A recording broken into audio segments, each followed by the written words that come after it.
Hi, folks. This is Mark by Mark A. Foster, Ph.D. for the Maoist Third Worldist Collective. Please be aware that as I go through these podcasts, I am doing them entirely stream of consciousness. I have no notes, so what you hear is what you get.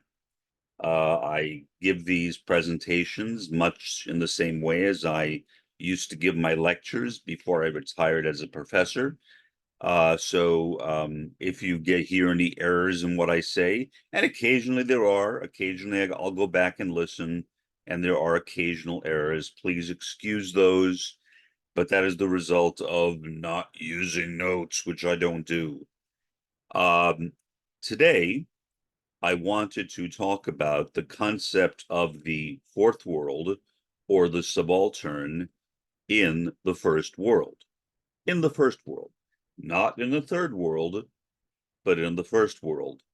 And there definitely is a fourth world or subaltern in the in the first world. So what do I mean by that? Well, first of all, we do have a proletariat in the first world, albeit a very tiny one, much more tiny, I think, than what we would find in many third world countries.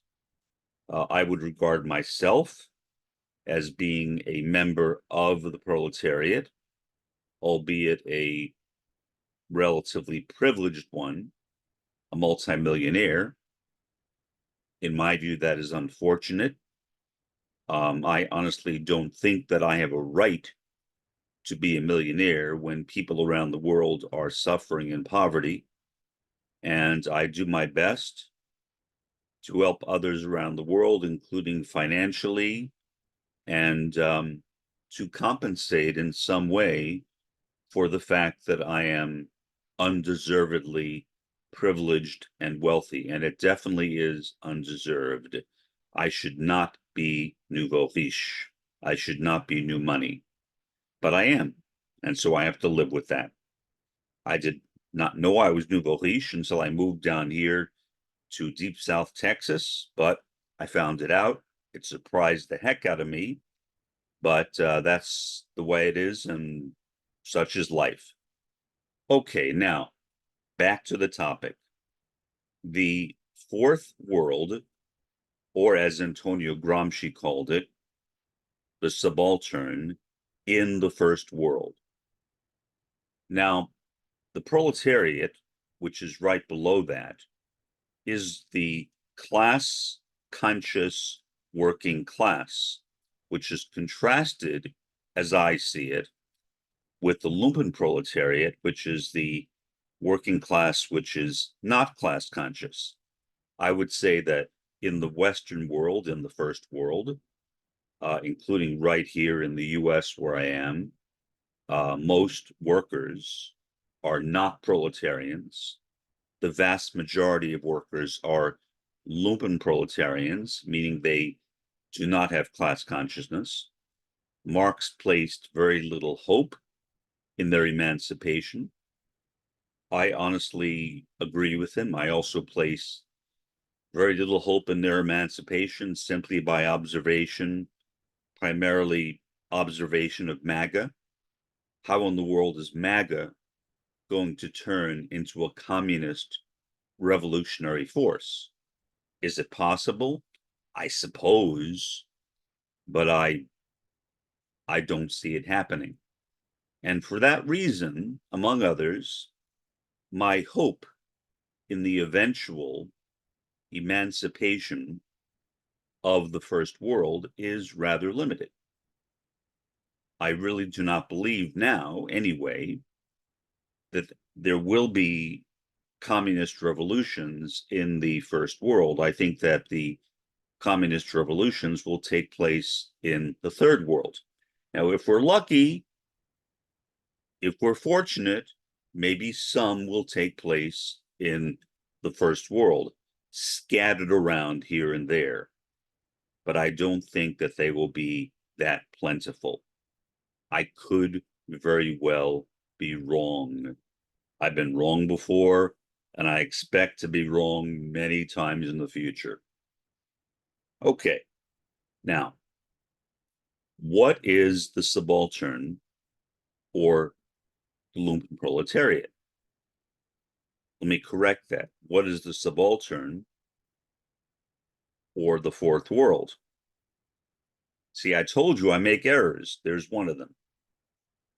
The subaltern or the fourth world should not be confused with the lumpen proletariat, which, as Marx described it, is the working class without class consciousness. Again, the majority of working class people in the Western world, in the first world, who would fit into that category, in my view, of the lumpen proletariat.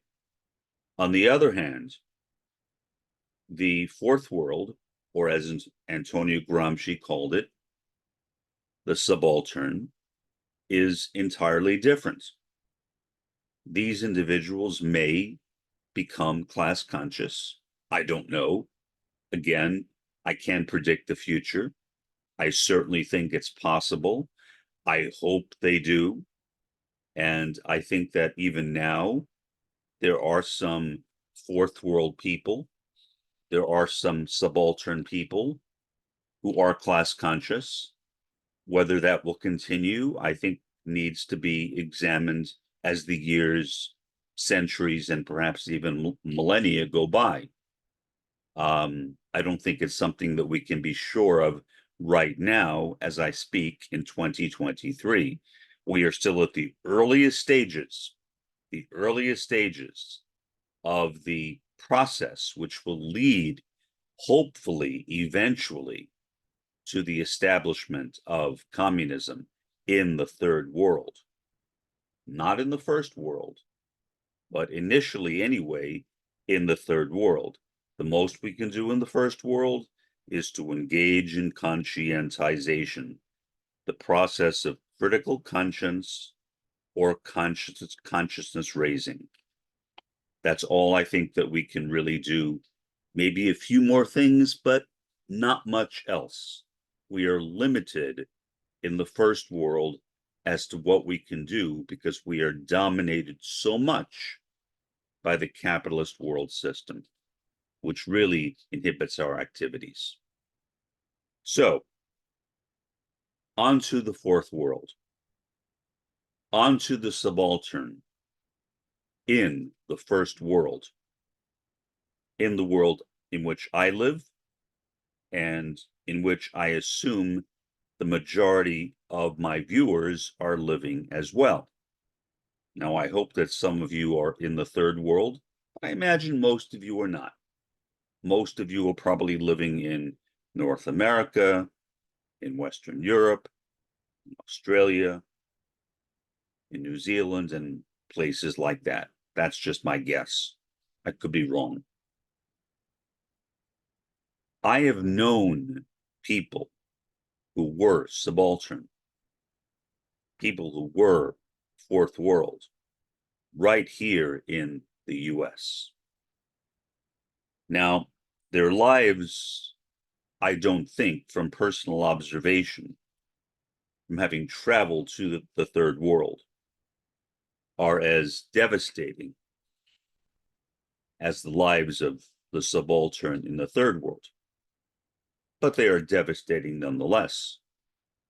Poverty, even though it is not quite on the same level as the poverty in the third world, is still in the first world not a pleasant condition to live in. When I used to take trips on a regular basis to South Carolina, I would see people literally living in shipping crates. That is no exaggeration. They literally lived in shipping crates. That was their home. That's where they lived. Now, it wasn't as bad, at least what I saw wasn't as bad as what I saw in the third world, where many of the subaltern or fourth world people had bloated bellies and were dying of starvation. That is not so common in the first world. It happens, certainly happens, but it's not that common. It's a rarity, relatively speaking. But still, having traveled around, especially in the Deep South, primarily in Mississippi and Georgia, visiting some poor communities in those states and seeing the kind of horrendous lives that people live there. Often, the fourth world or subaltern in the southern United States are separated from white people by railroad tracks, literally just railroad tracks. When you cross over the railroad tracks, not only does the standard of living improve dramatically, but even the name of the street changes. Why?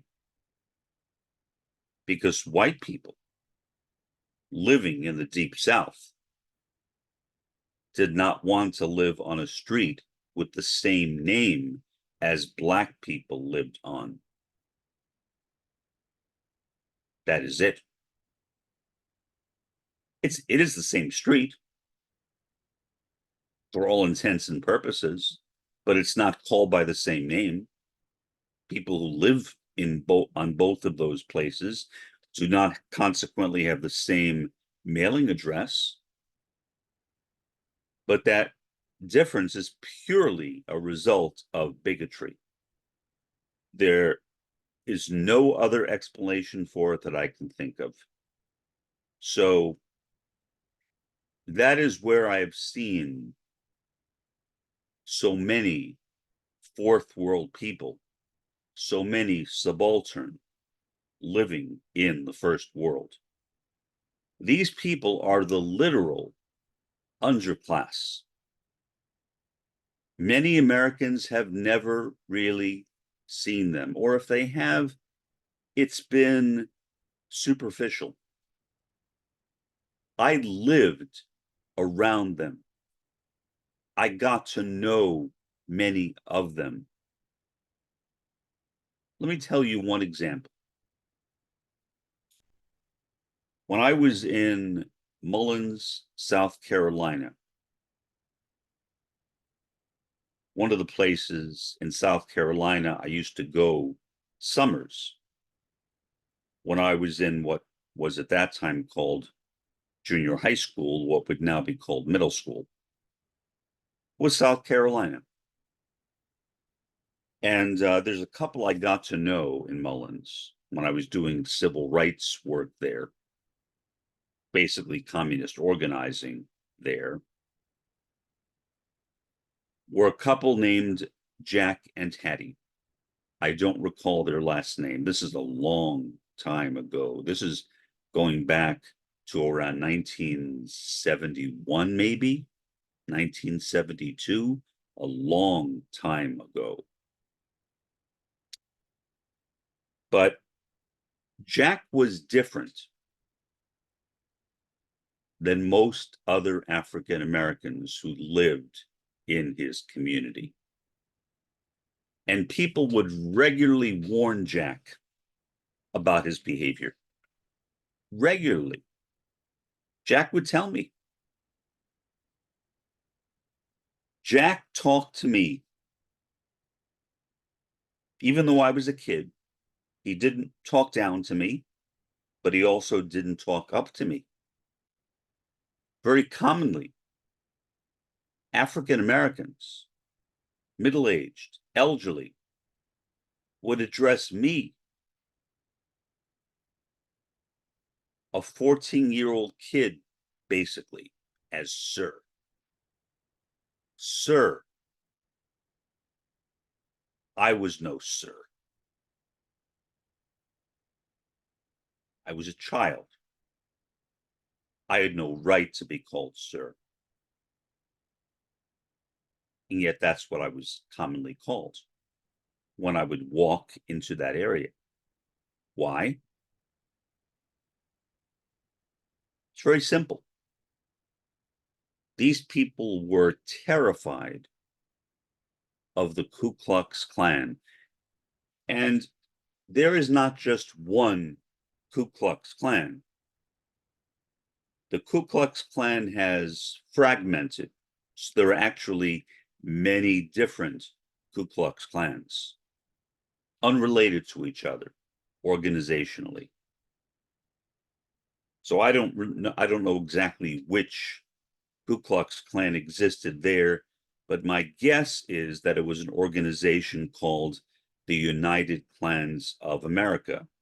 And I base that simply on the fact that there were signs all over the place for the United Klans of America. And that's what my conclusion is based on. So I could be wrong. It may be some other branch of it, but that's what I think it was. The United Klans of America. And they should be named and remembered, never forgotten, never forgotten for the evil atrocities they performed. In any event,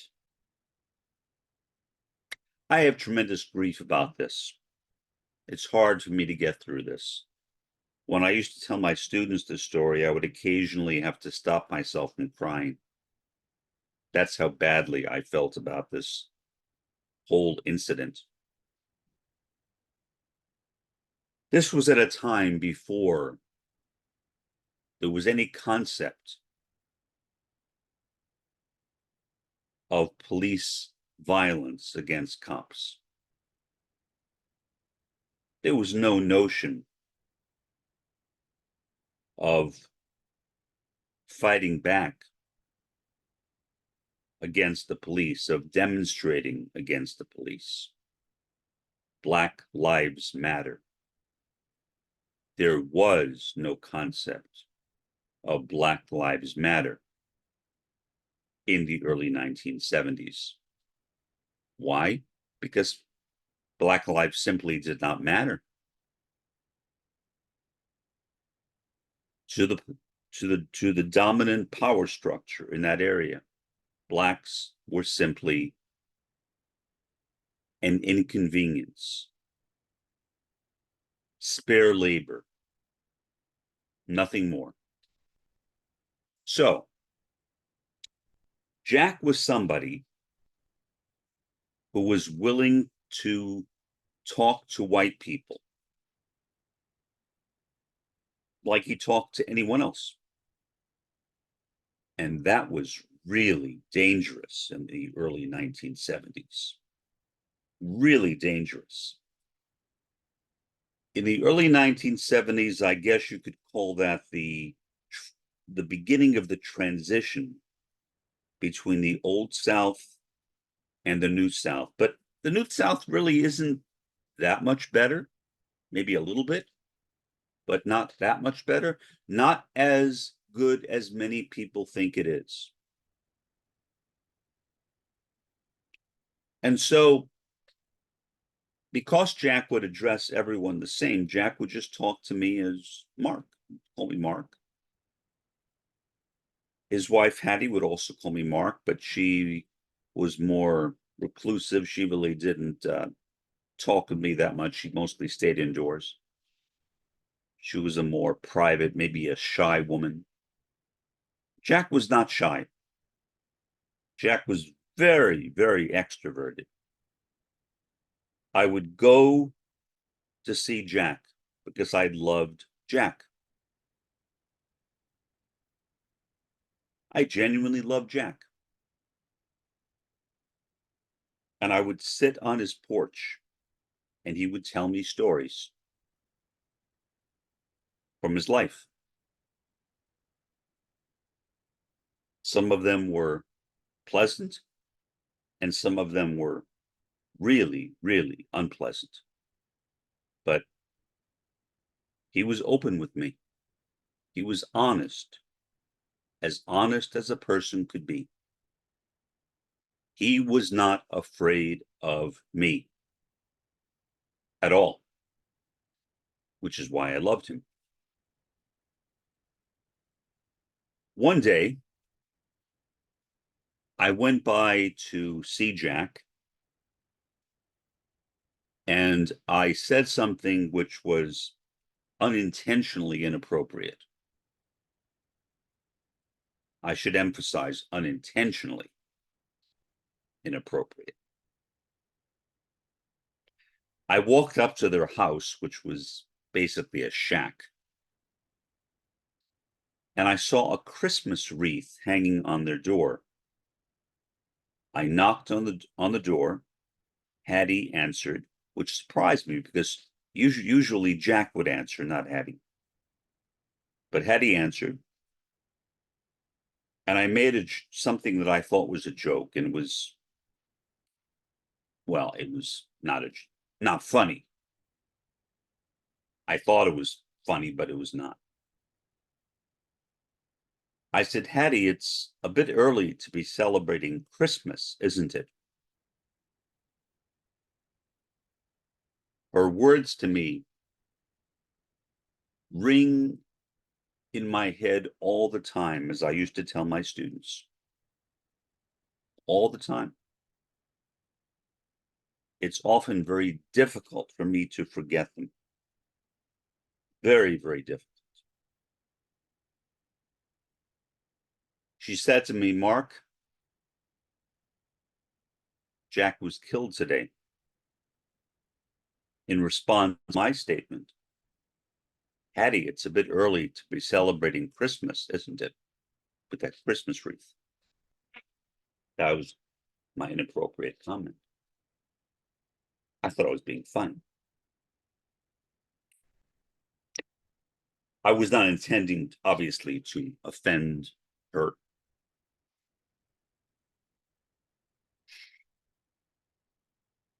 What do you say? There was nothing I could think to say.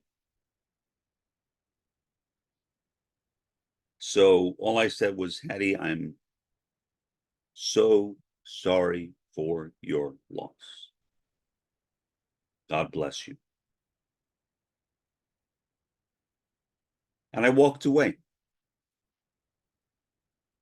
I got a copy of the local newspaper the next day, and there was a story about what happened. It was not on the front page, which I think was sad, but it was in the paper. And I think that the story was accurate. I think the reporter was honest about what happened. That was my impression. What the story said is that, well, Jack sat in the front bleachers. And I know that from Jack. Jack loved high school basketball. And he would always get there early so we could get a seat in the front bleachers.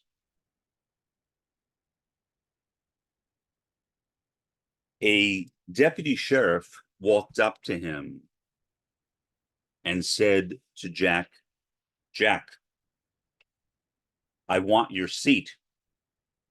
Now, most African Americans at that time would willingly give the deputy sheriff their seat out of fear, obviously out of fear. But that's not what Jack was made of.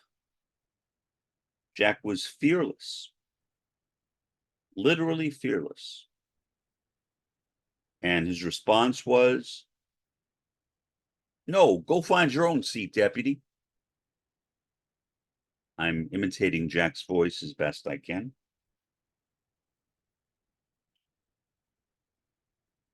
And the deputy repeated, Jack, I want your seat. And then Jack looked at him again and said, no.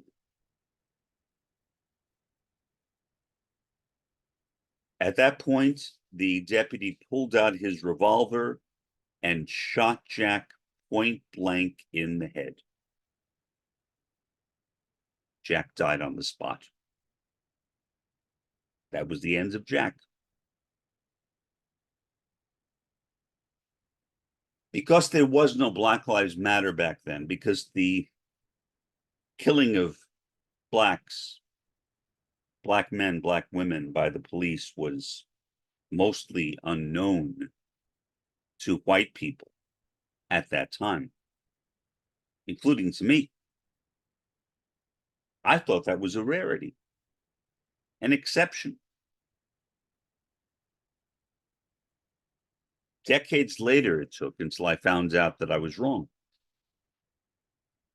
But a couple of weeks went by. I wanted to give Hattie time to mourn. And I went back to her home, what used to be Jack's and Hattie's home. And the entire home was boarded up. Hattie had left. I mean, I can't blame her. Who could blame her? No one could blame her. Well, maybe some people could, but they're monsters if they do. No reasonable person could blame Hattie for leaving. I don't know where she went.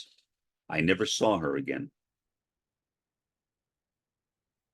That was my last visit with Hattie.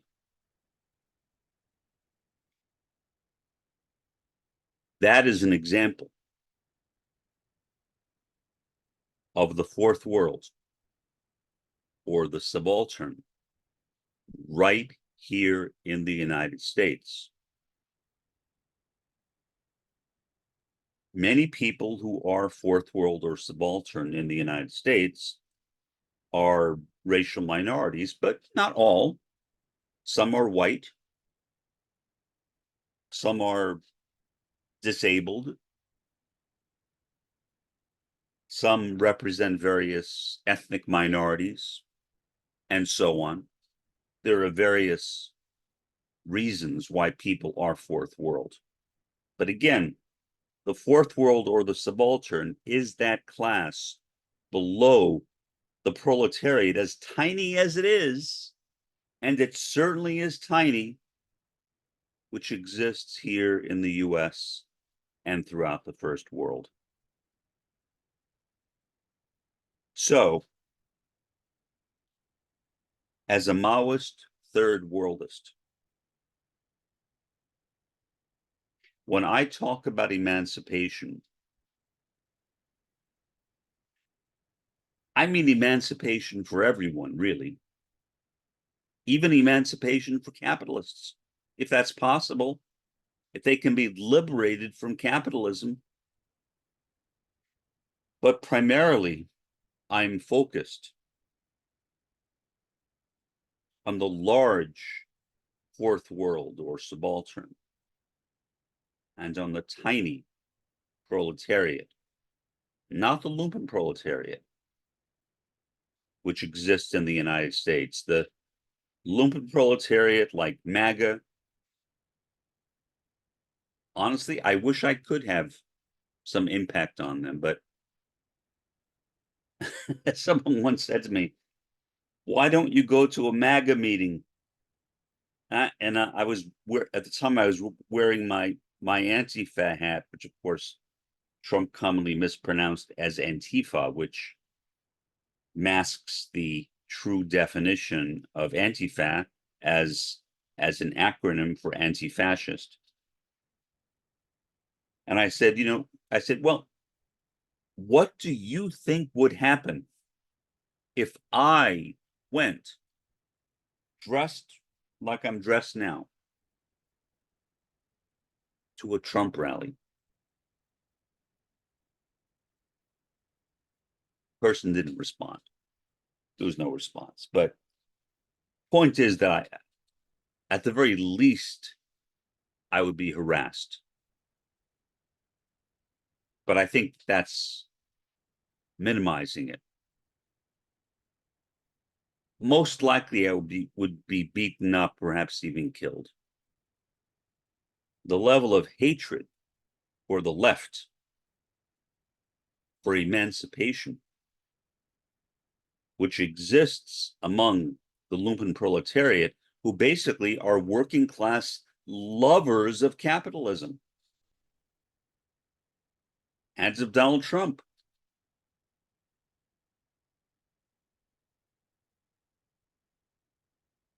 Their own personal capitalist. So again, I have no optimism for the lumpen proletariat. To me, they're off to the side. If there comes a time when maybe there's some chance of emancipating some of them, I'll be happy. But like Marx, again, I'm very pessimistic.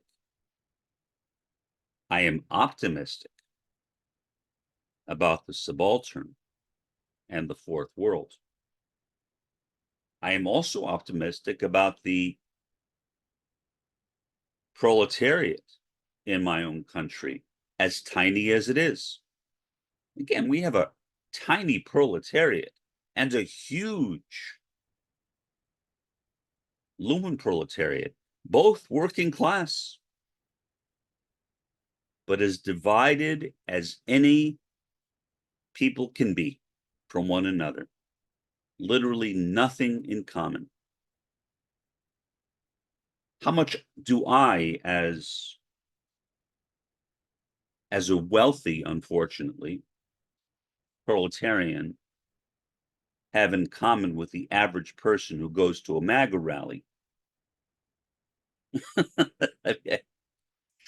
It's laughable to me. I can't think of any.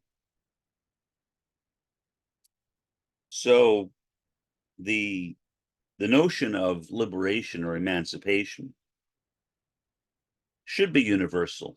And honestly, if possible, it should include the lumpen proletariat, as unlikely as that is.